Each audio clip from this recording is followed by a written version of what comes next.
নমস্কাৰ জেআৰজি ব্লগলৈ সকলোকে স্বাগতম জনাইছো। আজি আমি আলোচনা কৰিবলৈ লৈছো অসম চৰকাৰৰ বিত্তমন্ত্ৰী অজন্তা নেওগ ডাঙৰীয়ানীয়ে ঘোষণা কৰা 2021-22 বৰ্ষৰ বাজেটৰ কেইটামান গুৰুত্বপূৰ্ণ দিশ। এই বৰ্ষটোৰ বাবে যিখন বাজেট ঘোষণা কৰা হৈছে সেই বাজেটৰ এটা গুৰুত্বপূৰ্ণ দিশ আজি আমি আলোচনা কৰিম। বাজেট পৰ্যালোচনা বুলি আমি এটা সিৰিজ আৰম্ভ কৰিছো 2021-2022 এই বাজেট সম্পৰ্কে। গতিকে আজিৰ ভিডিঅ'টোত আমি মাত্ৰ এটা দিশ আজি আলোচনা কৰিবলৈ লৈছো, সেই দিশটো হ'ল অৰুণোদয় আঁচনি সম্পৰ্কত আজিৰ বাজেটত কি সিদ্ধান্ত গ্ৰহণ কৰা হৈছে। ইতিমধ্যে আজি অসমৰ বাবে এটা উল্লেখযোগ্য দিন, বিশেষকৈ মহিলাসকলৰ বাবে, যিহেতু অসমৰ প্ৰথম বিত্তমন্ত্ৰী মহিলা বিত্তমন্ত্ৰী অজন্তা নেওগ ডাঙৰীয়ানীয়ে বিশেষকৈ মহিলাসকলক বিশেষ গুৰুত্ব দি আজিৰ বাজেট ঘোষণা কৰিছে।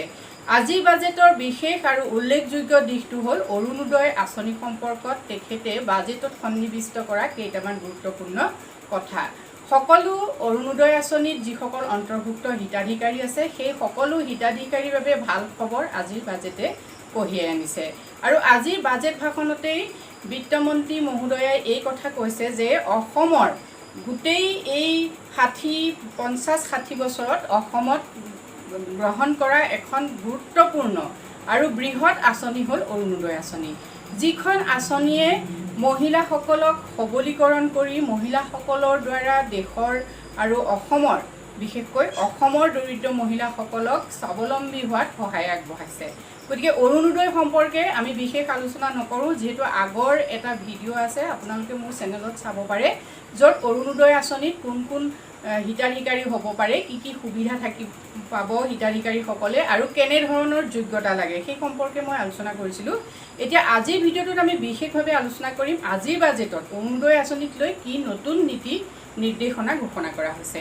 ঠিক আছে, কিন্তু আজিৰ ঘোষণাটো জনাৰ আগত আমি এটা কথা প্ৰথম চাই লওঁ যে অৰুণোদয় আঁচনিৰ যিসকল হিতাধিকাৰী মহিলা আছে সেই মহিলাসকলে মাহে মাত্ৰ 830 টকা পইচা তেওঁলোকক দিয়া হৈছিলে।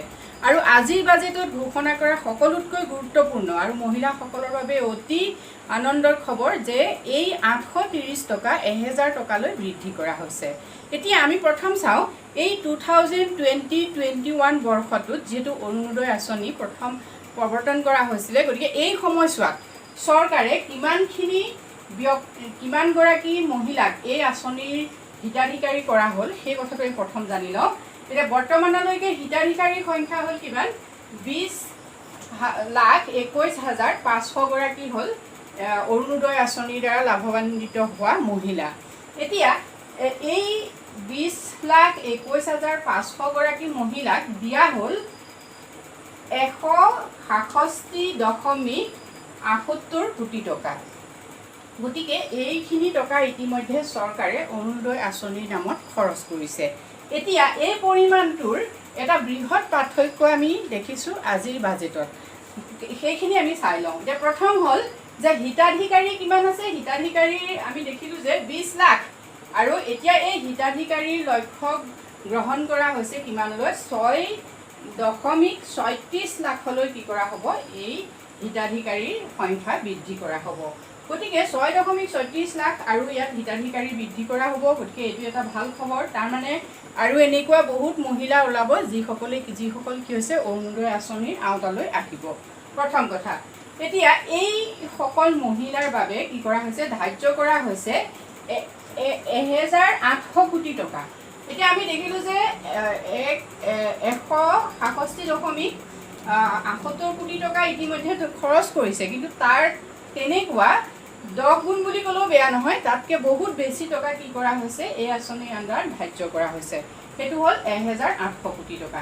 গতিকে এইটো এটা নিশ্চয় ভাল খবৰ। অৰ্থাৎ অৰুণোদয় আঁচনিৰ জৰিয়তে বহুতো মহিলাই জীৱন নিৰ্বাহ কৰিবলৈ শক্তিশালীভাৱে উন্নত মানদণ্ডৰে জীৱন নিৰ্বাহ কৰিবলৈ এটা সুযোগ পাব। ঠিক আছে, এতিয়া ইয়াৰ পাছত সকলোতকৈ আৰু এটা গুৰুত্বপূৰ্ণ খবৰ আজিৰ বাজেটে আমালৈ কঢ়িয়াই আনিছে। সেইটো হ'ল কি যে এই অৰুণোদয় আঁচনিখনৰ পৰ্যালোচনাৰ বাবে গোটেই বছৰটোত এটা নিৰ্দিষ্ট মাহ ধাৰ্য কৰা হৈছে, যিটোক কি বুলি কোৱা হ'ব? অৰুণোদয় মাহ বুলি কোৱা হ'ব।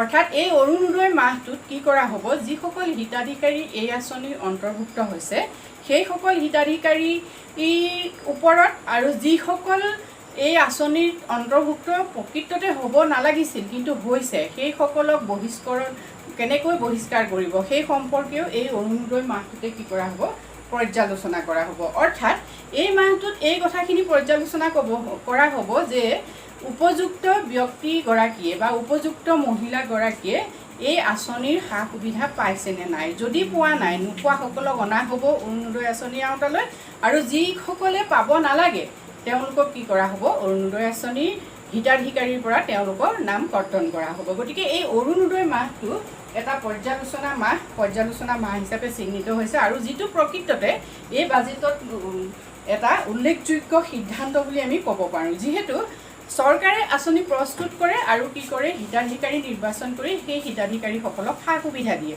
কিন্তু সাধাৰণতে আমি দেখা পাওঁ যে ৰাজনৈতিক যিটো মেৰপেচ হয়, সেই ৰাজনৈতিক মেৰপেচত যিসকল হিতাধিকাৰীয়ে আঁচনিখনৰ সা সুবিধা পাব লাগে, সেইসকল হিতাধিকাৰীয়ে আঁচনিখনৰ সা সুবিধা নাপায়, পাব নলগাখিনিয়ে পায়। যিহেতু আঁচনিখনৰ ওপৰত ভৱিষ্যতে পৰ্যালোচনা নহয়, গতিকে আমি ভাবোঁ আজিৰ বাজেটত এটা উল্লেখযোগ্য দিশ আৰু একচুৱেলি ভৱিষ্যতৰ বাবেও এটা নিদৰ্শনমূলক ব্যৱস্থা হ'ল এই অৰুণোদয় মাহটো। যিহেতু এই যিটো পৰ্যালোচনা, সেই পৰ্যালোচনাটোৱে সকলোতকৈ বেছি গুৰুত্বপূৰ্ণ হয় এখন চৰকাৰৰ বাবে। ঠিক আছে, গতিকে অৰুণোদয় মাহটোৱে নিশ্চয় এটা সুদূৰ প্ৰসাৰী প্ৰভাৱ পেলাব আমাৰ হিতাধিকাৰী সৃষ্টি কৰাৰ ক্ষেত্ৰত। নেক্সট ইয়াত এটা আৰু কথা আছে যে অৰুণোদয় লগ'। এই অৰুণোদয় আঁচনিখন যেতিয়া আৰম্ভ হৈছিলে 2020-21ত, তেতিয়া অলপ দিনৰ পাছতে যিহেতু আঁচনিখনক লৈ কিছু দুৰ্নীতিৰ কথা ওলাইছিলে, আৰু তেতিয়াই কি হৈছে, সেই সময়ৰ বিত্তমন্ত্ৰী হিমন্ত বিশ্ব ডাঙৰীয়াই এই অৰুণোদয় লগ' সম্পৰ্কে কৈছিলে যে যিসকলে যদি আঁচনিখনত হিতাধিকাৰী অন্তৰ্ভুক্ত কৰাত ক'ৰবাত দুৰ্নীতি হৈছে, তেতিয়াহ'লে সেইটো ধৰা পেলাবৰ বাবে অৰুণোদয় লগ', যিসকলে অৰুণোদয় আঁচনিৰ ধন পাব বা যিসকল হিতাধিকাৰী হ'ব, তেওঁলোকৰ ঘৰত অৰুণোদয় লগ' এটা থাকিব। এতিয়া সেই কথাটো ঘোষণা হৈ এতিয়ালৈকে যিহেতু আছিলে, কিন্তু বাজেটত সেইটো কি কৰা হৈছে, পুনৰবাৰ ঘোষণা কৰা হৈছে, আৰু সেই লগ'টো যে প্ৰতিজন হিতাধিকাৰীৰ ঘৰত দিব, সেইটো নিশ্চিতভাৱে আজিৰ ভাষণত অজন্তা নেওগ ডাঙৰীয়ানীয়ে ঘোষণা কৰিছে। গতিকে সেইটো এটা গুৰুত্বপূৰ্ণ কথা। যিহেতু হিতাধিকাৰী সৃষ্টি কৰিলেই কি হয়, দেশ এখনৰ অৰ্থনৈতিক উন্নয়ন নহয়। যদি প্ৰকৃত যিসকল ব্যক্তিয়ে এই আঁচনিখনৰ সুযোগ লাভ কৰিব পাৰে বা লাগে, সেইসকলকহে আচলতে আঁচনি এখনে সামৰি লোৱা উচিত। যে যিকোনো ধৰণৰ আঁচনি এখনে যিটো উদ্দেশ্যত আঁচনিখন প্ৰণয়ন কৰা হয়, সেই উদ্দেশ্য সফল হ'লেহে বাজেটৰ যি সুদূৰ প্ৰসাৰী উদ্দেশ্য, সেই উদ্দেশ্যক স্পৰ্শ কৰিব পাৰে। গতিকে আমি এই কথাটো চাব লাগিব যে অৰুণোদয় আঁচনি সেইসকল মহিলাকহে আওতালৈ অনা উচিত, যিসকল মহিলা প্ৰকৃততে এই আঁচনিৰ সুবিধা লাভ কৰিবৰ বাবে উপযুক্ত, আৰু সেই উপযুক্ত মহিলাসকলে এই সুবিধা লাভ কৰিলেহে অৰুণোদয় আঁচনিৰ যিটো উদ্দেশ্য, দৰিদ্ৰতা যি নিৰ্মূলকৰণৰ যি উদ্দেশ্য, সেই উদ্দেশ্য সফল হ'ব আৰু মহিলাসকল স্বাৱলম্বী হৈ উঠিব। গতিকে আজিলৈ ইমানেই। নেক্সট আমি আজিৰ বাজেটৰ ওপৰত 2021-22 বাজেটৰ অন্য এটা বিষয় আমি পৰ্যালোচনা কৰিম। যদি ভিডিঅ'টো ভাল লাগিছে লাইক কৰিব, কমেণ্ট কৰিব, আৰু সকলোৱে মোৰ চেনেলটো ছাবস্ক্ৰাইব কৰিবলৈ নাপাহৰিব। Thank U.